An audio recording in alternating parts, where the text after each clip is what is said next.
oh my God लाश ये लाश दी आंखां किवें खुलियां ने बंद कर रखा अभिजीत सर की हो गया जे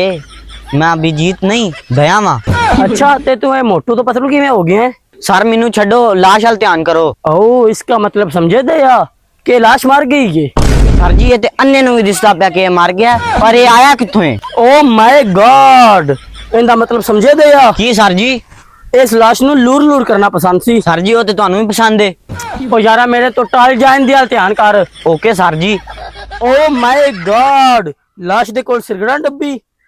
ਇਹਦਾ ਮਤਲਬ ਸਮਝੇ ਦਇਆ ਕਿ ਇਹ ਲਾਸ਼ ਨਸ਼ਈ ਸੀ हैं उस्ताद जी नशा ते तुसी भी कर दे हो एदा मतलब समझे उस्ताद जी ਇਹਦਾ ਕੀ ਮਤਲਬ ਹੋ ਸਕਦਾ ਦਇਆ एदा मतलब तुहाडा भी कोई लाश नाल चक्कर है सही जेड़ा काम ओ करदी हो वो काम तुसी करदे हो आओ उस्ताद जी पहले तुहाडे ते इंक्वायरी करनी